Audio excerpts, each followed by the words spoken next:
everyone. Welcome to the Kimberly Cloud Show. I'm your host, Kimberly Cloud. I have a very, very special guest here for the show today, again for round two. We didn't get to cover everything. Can you go ahead and announce to the world who you are and where you're calling from? I am Randy Brown, and I am calling from the great state of Iowa. I'm a native of Fort Dodge, Iowa, in the northwest part of the state, and have returned here later on in my life, and I love it here, and just excited to be hooked up here again with Kimberly. Had a great time the first time, and we'll see what we can do this time. Okay, great. And so what I want to talk about is your past, what the audience don't know about you, your past leading up into your present. Well, it certainly is full of ups and downs, and right now, and I'm going to start at the end if I can.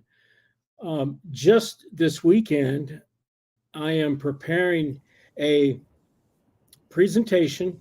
It's kind of a combination keynote speech and an online course that I'm putting together specifically on resilience.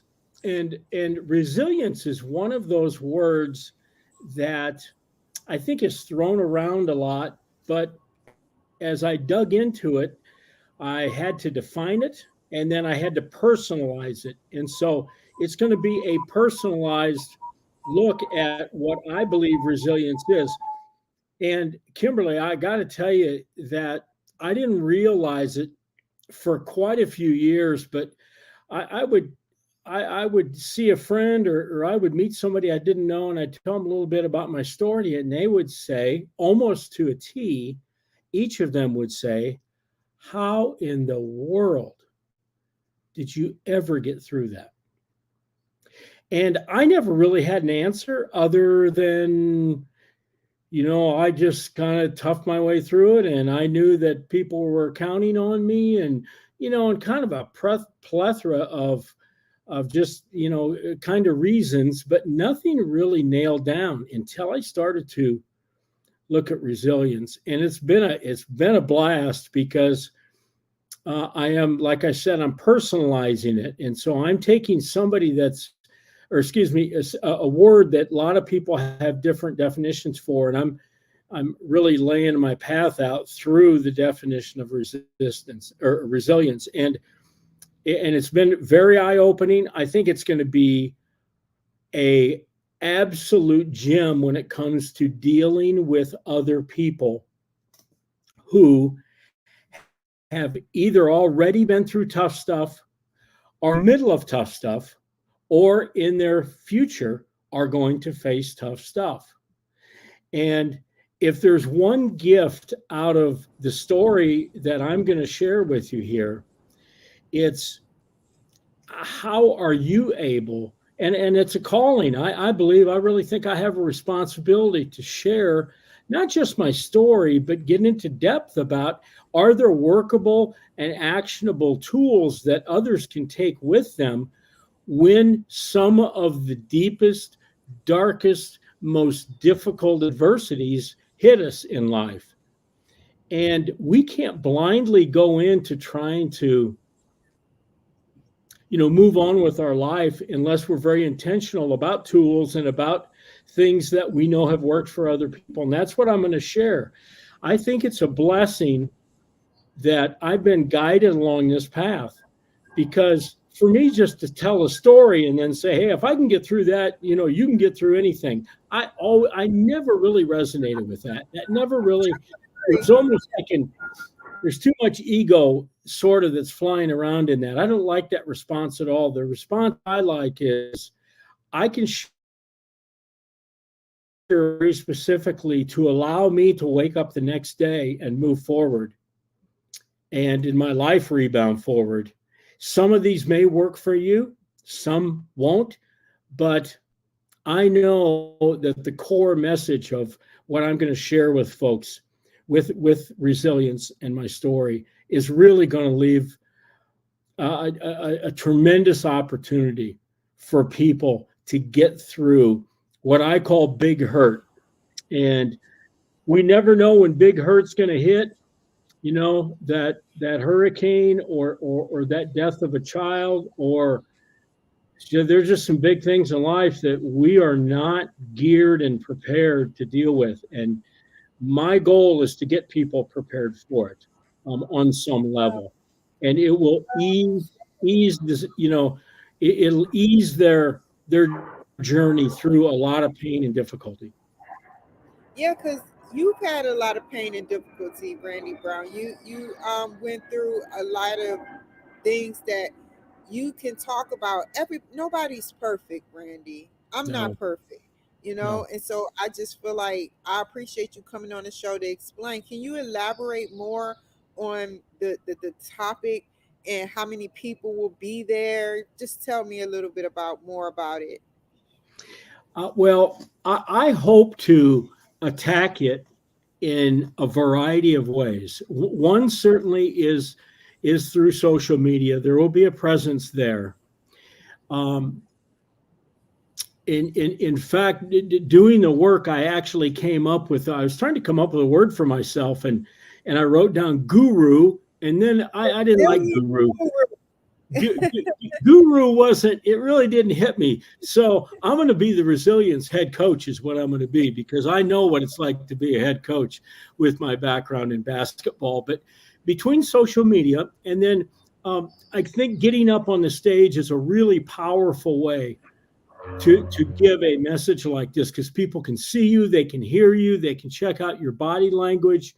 If there are tears, they're going to see them, and it's a very emotional. When I go through my story, it's emotional, and then the other way is to coach, and I'm a coach by background, in terms of a basketball coach, but I'm also a mentor and a coach of people, and I think maybe my expertise and brilliance, if you would, in just knowing about this topic is to be able to get layers deep with another person.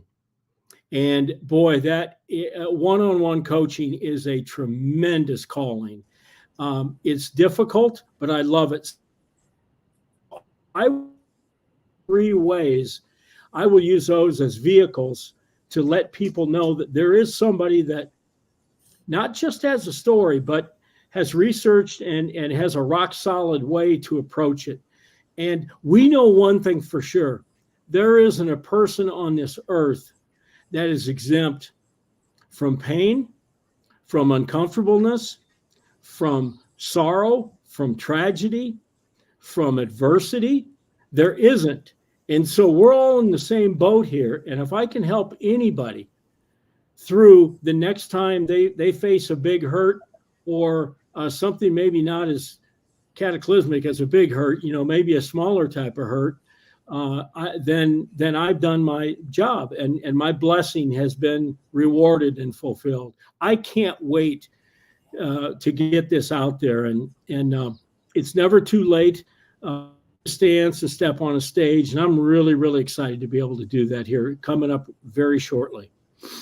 So this stage, tell me how many people are going to be there, Randy? Well, there isn't a particular one right now.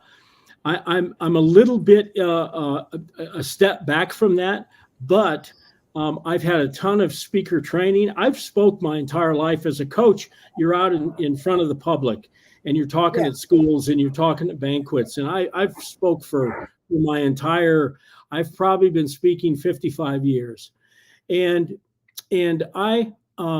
so I'm very comfortable with it, but I am also working with, I think, some first class, world class people who are preparing me to be able to speak at a level that can really, really get to people. And so, and also people who are going to help me gain these events and get on the stages. So that's all really. We got a lot of things coming to the hilt here, coming to the top, and when they all expose themselves, I'm going to hit the ground running, as they say. So I'm getting ready. A lot of preparation.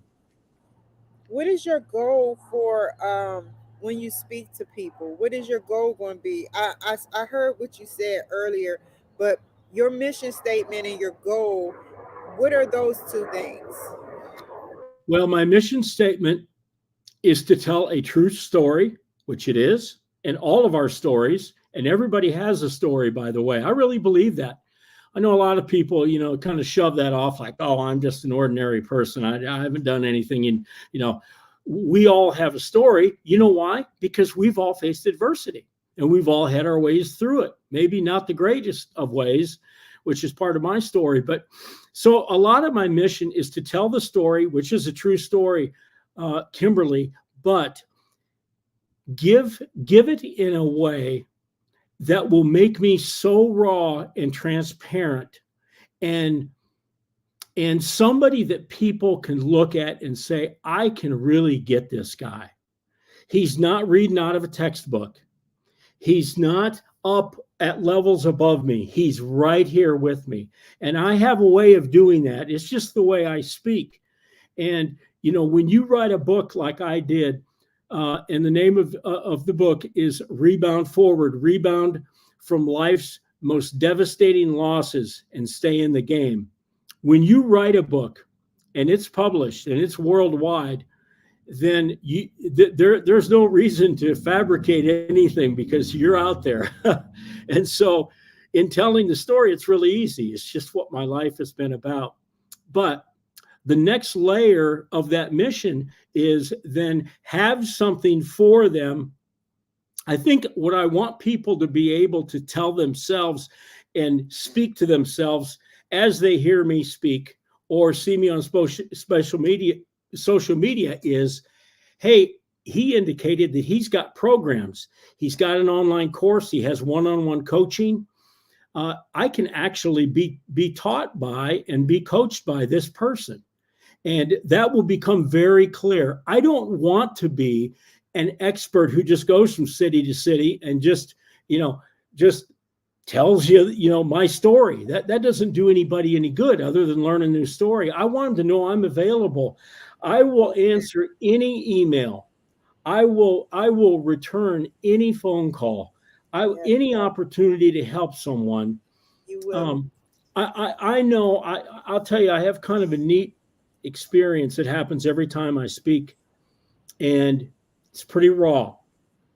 And when I get done, there are typically a pretty big group of folks who want to come up and just say hello, probably share a little bit of their journey or a journey that someone in their family or a friend of theirs is going through right now, which I always love, or just share part of, maybe what I talked about that really hit them at a deep emotional level.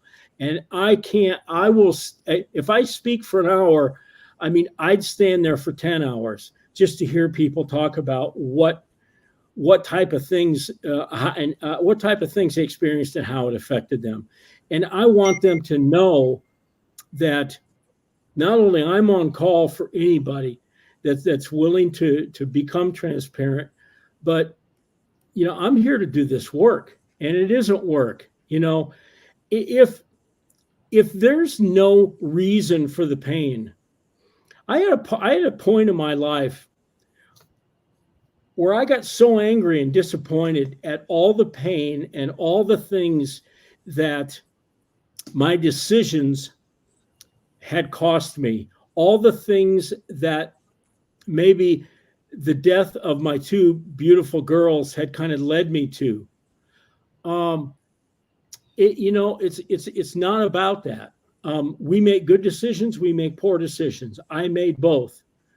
It's what we do with the pain. I've got an opportunity to take pain and transform it into, if you would, the absence of pain. If you can imagine me being able to speak and having someone come up and say, you know what? I'm very, very addicted to pornography right now.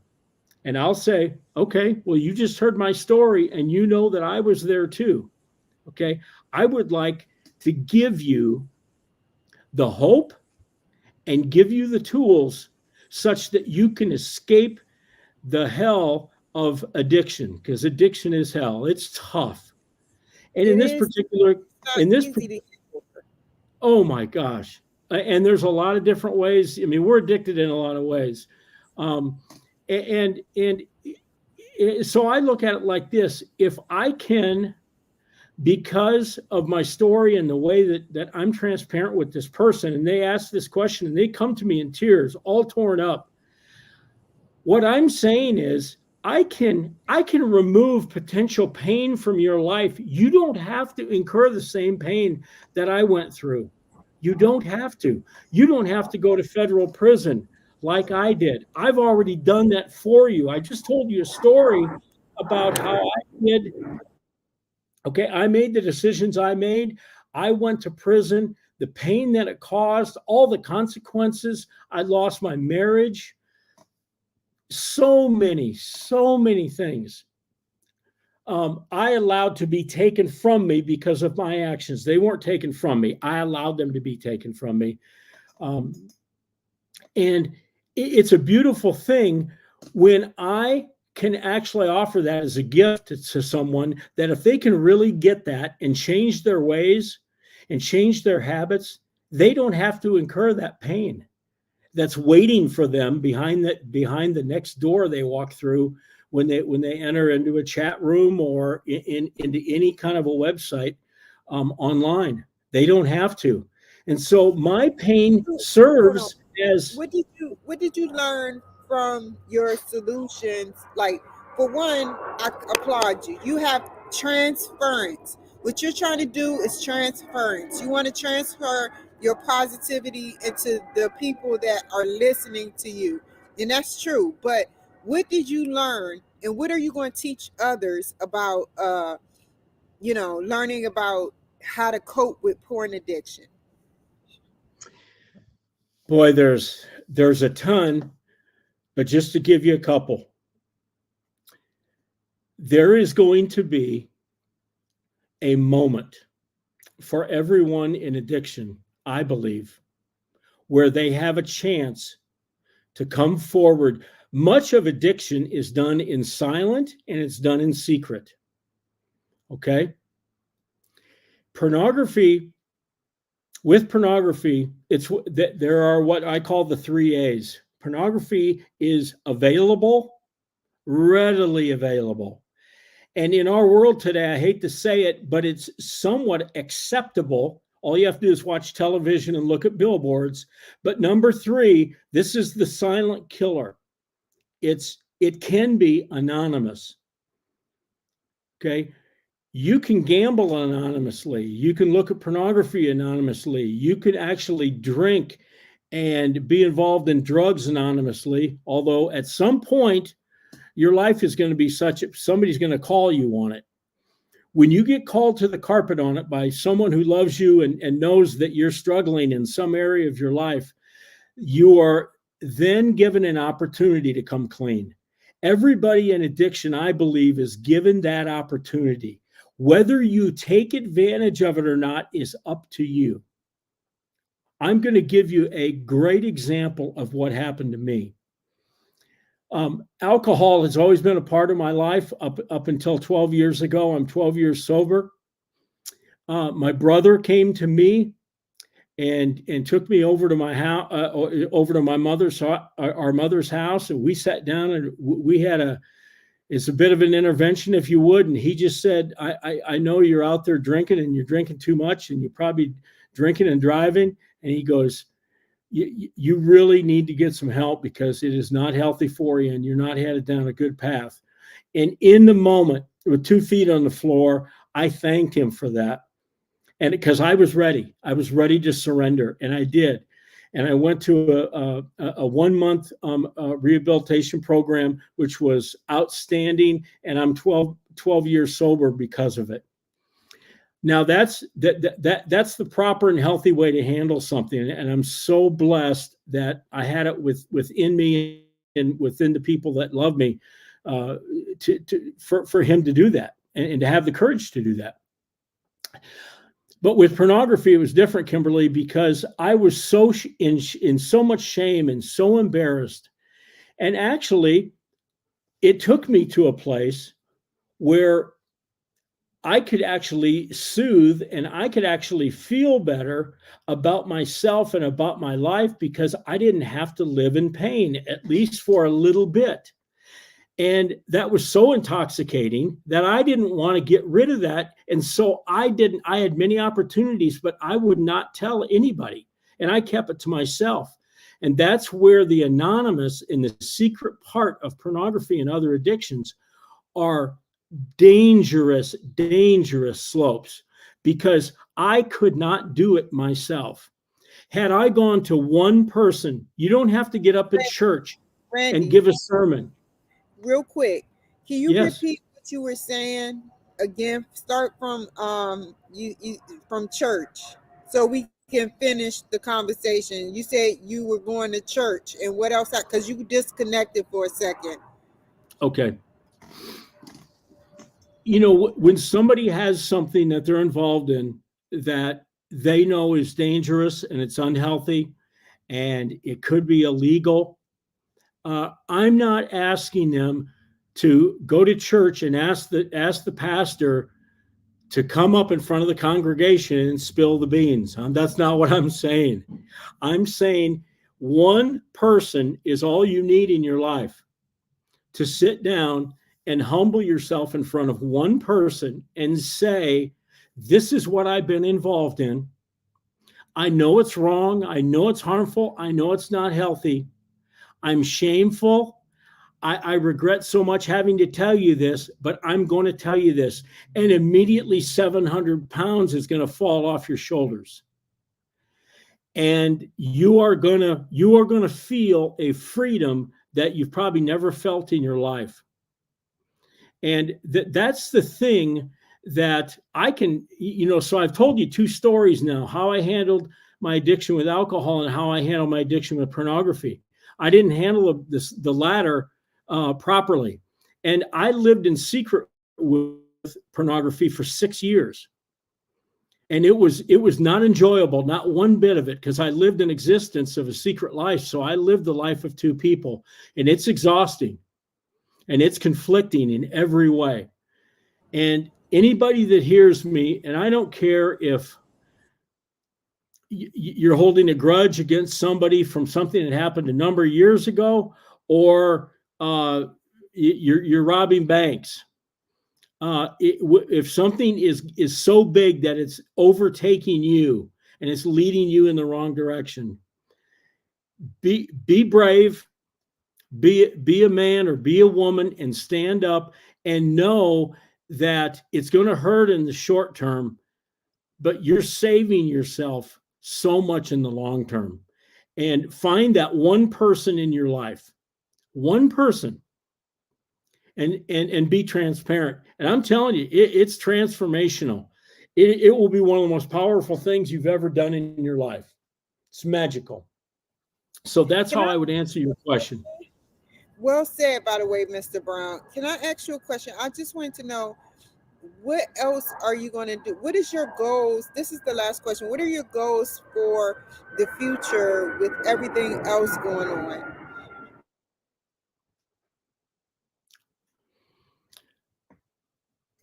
My first goal, me, yes, I can. Just collecting myself a little bit. That's a big question.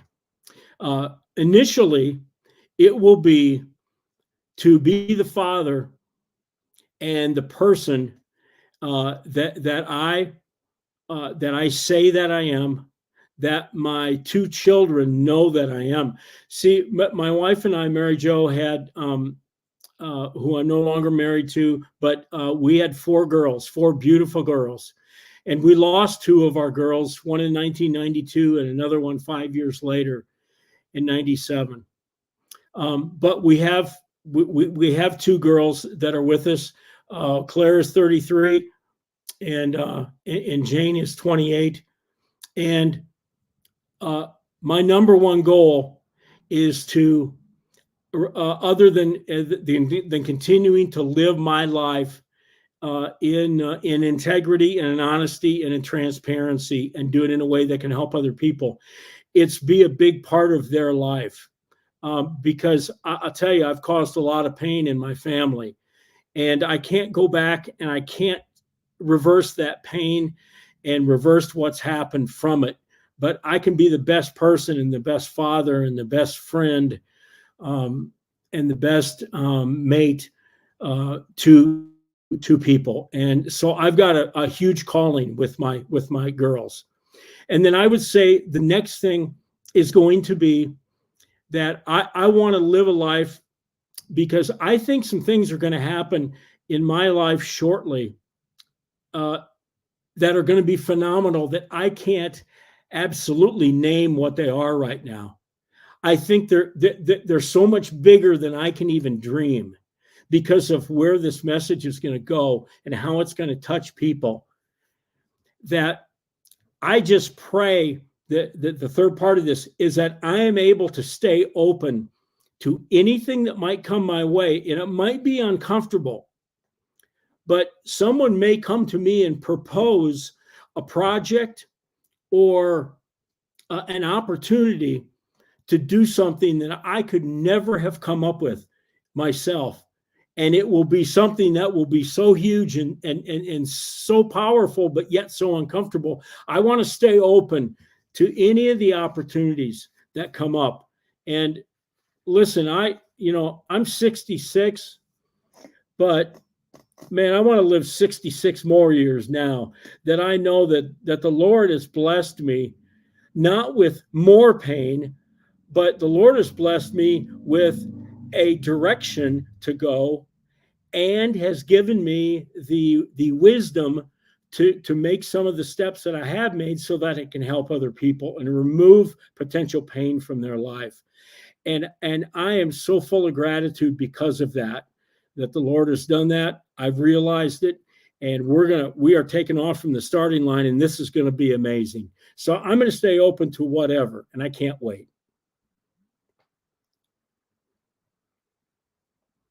How can the people reach you?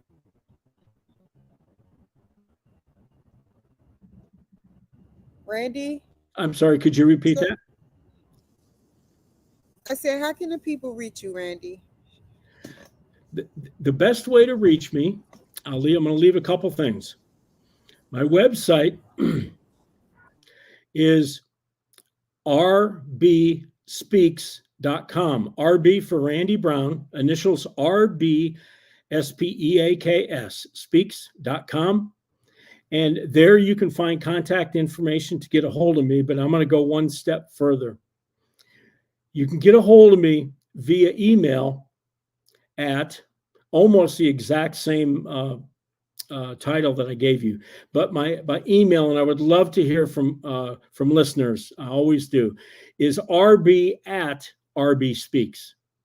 RB@RBSpeaks.com, and that will get to my inbox. And you can absolutely be 100% guaranteed you will hear back from me in an email. If you would like to visit with me on the phone, then we'll talk about how I can get my number to you, and I would love to visit with you on the phone. I kind of choose not to give it out, but if you contact me through the email, that'll give you an opportunity to get my number, and we can have a conversation. And please don't be afraid. Don't be in shame. Don't be any of those things, because I can really help you, and I will give you some solutions that I might be the only one that you'll have courage to reach out to. And I would love to hear from anybody and everybody. Thank you for that. You know what I want to do, Randy, for you? I have a lot of stuff coming up. Hopefully it goes through, but I want to give you a chance to talk on my platform, like every 2 weeks or something. Sure. Love it. To talk about which, yeah. We'll talk after the show, though. Stay on the line. Thank you, everybody, for joining my show. You take care, be safe, and I hope you learned something. Goodbye.